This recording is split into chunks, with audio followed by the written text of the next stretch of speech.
Maximoys! J'espère que vous allez bien et aujourd'hui je vous retrouve pour vous parler de quelque chose qui me tient vraiment à cœur, c'est mon bébé, le Maxiverse. Si vous me suivez sur les réseaux sociaux, vous m'avez déjà entendu plusieurs fois parler du Maxiverse. J'ai remarqué que quand même, malgré la communication que je faisais, les idées restaient quand même assez floues autour de mon projet. Donc j'ai décidé en fait de créer une série de vidéos pour vous expliquer ce qu'est exactement ce projet. Cette première vidéo aujourd'hui va juste introduire ce projet et va s'intituler « Qu'est-ce que le Maxiverse ?» Donc le Maxiverse, c'est un projet en fait de NFT. C'est un univers artistique parallèle qui est composé uniquement de super-héroïnes. Donc chaque NFT représente une super-héroïne dans le seul but en fait de promouvoir la force et le courage en fait des femmes. En clair, c'est des nanas super badass qui sont là en fait pour botter le cul des connards. Alors là déjà on a utilisé un premier mot technique, donc avant d'aller plus loin on va quand même définir à la base qu'est-ce qu'un NFT.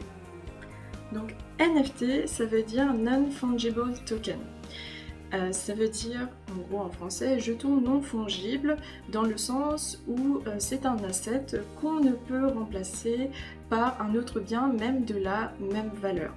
C'est particulièrement intéressant pour l'art digital puisque les NFT en fait sont une méthode qui garantit l'authenticité de cet asset par justement un certificat sécurisé sur la blockchain.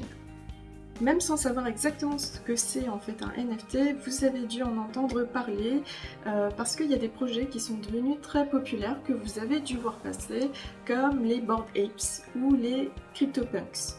Du coup, pourquoi le nom Maxiverse? Alors c'est super simple, mon nom d'artiste c'est Maxi, plus Metaverse, Maxiverse. Question qui me revient assez souvent, pourquoi dessiner que des femmes? Maintenant ça commence à changer, mais il y a quelques temps en fait, les super-héros, c'était que des figures masculines. Et je me disais toujours, mais pourquoi? Pourquoi il n'y a que des mecs qui peuvent sauver la planète? Et du coup j'avais commencé en réalité mon parcours artistique par faire des gender swaps et transformer chacun de ces super-héros en leur version féminine. Donc par exemple Superman, Spider-Man, Doctor Strange, Loki, Thor et j'en passe. Parmi tous les projets de NFT qui fourmillent aujourd'hui sur le Web 3.0, quel est l'intérêt du projet Maxiverse? Donc premièrement, il y a un message clairement féministe, je pense que vous l'avez compris, et tout le monde sait que je kiffe les nanas super musclées. Deuxième objectif, et c'est celui qui me tient le plus à cœur, c'est un but caritatif.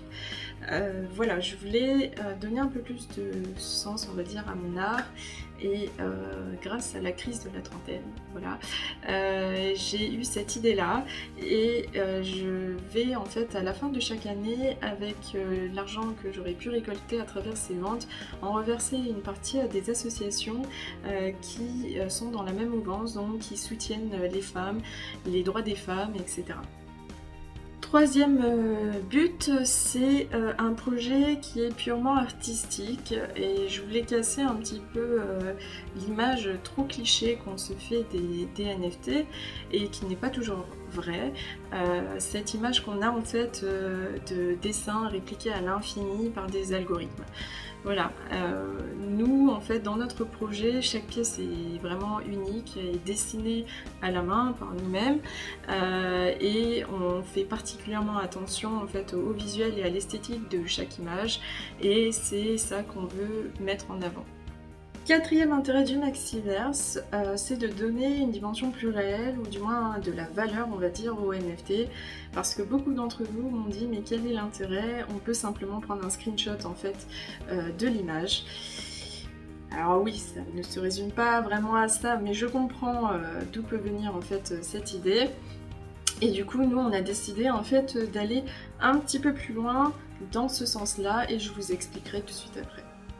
Du coup, qu'est-ce qui rend le Maxiverse unique? Donc comme j'ai dit tout à l'heure, chaque dessin est unique et fait 100% main. Il y a 2 phases de réalisation en fait pour chaque dessin. Je crée le personnage, je le dessine et je le colorise. Et ensuite, je passe la main à Online qui s'occupe en fait de la partie motion design. Donc il ajoute les effets spéciaux, les animations, les effets vidéo et la musique sur chaque Maxi Girl. On met à disposition ces fichiers digitaux originaux, on va dire, en tant que unlockable content et que vous pourrez récupérer à l'achat de nos NFT. Vous aurez donc du coup la version artwork, en fait, le fichier du dessin qui en version originale fait du 90 par 60, donc c'est quand même une très grande toile, et les vidéos d'animation en fait de cette Maxi Girl en version 5 secondes et 15 secondes parfois pour celles qui ont un petit peu plus d'histoire, tout ça en qualité 4K. En plus de ça, ce ne sont pas que des dessins en fait, c'est un univers entier que l'on construit et du coup chaque Maxi Girl a une histoire. Elle a aussi des attributs de tout type, ses pouvoirs, sa nationalité, son métier. On m'a même demandé parfois la taille de son tour de poitrine, mais c'est hors de question. Et aussi un niveau de rareté qui justifie notamment le nombre d'exemplaires en fait de ce NFT et son prix. Dernière question pour clôturer cette première vidéo sur le Maxiverse, quel est notre roadmap pour ce projet? Alors on a 2 axes, le premier c'est le Phygital. Le Phygital qui veut simplement dire physique plus digital et ça fait référence à ce que j'ai dit tout à l'heure de donner un petit peu plus de valeur, on va dire, aux NFT. La première piste qu'on est en train actuellement de creuser, c'est de mettre en place des impressions. Comme ça, chacun de nos acheteurs recevront en fait leur NFT imprimé sur un support physique lorsqu'ils auront acheté le NFT. Et des exemples d'autres Phygital objectifs qu'on a en tête, ce serait notamment de créer une collection de cartes physiques, des cartes à collectionner, un petit peu sur le même modèle des cartes Pokémon, et aussi de créer des figurines 3D de chaque Maxi Girl. Deuxième axe qu'on a pour ce projet, en fait, c'est l'aspect un petit peu entertainment.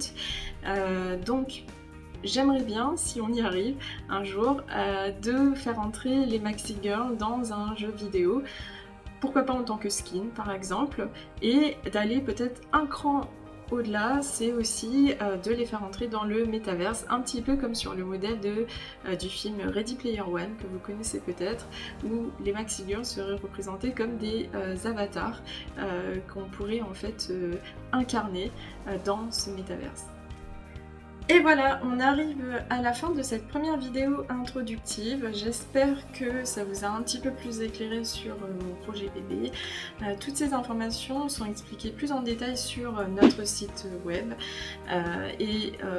Pour les prochaines vidéos d'ailleurs, n'hésitez pas à poser vos questions dans les commentaires. Ça me fera une FAQ et je pourrai y répondre dans une deuxième vidéo avec plaisir. Voilà, dernier mot pour la fin les gars, comme d'habitude, suivez-nous sur tous nos réseaux sociaux pour vous tenir au courant de tout ça. Et puis du coup, je vous dis, talk to you soon, cheers!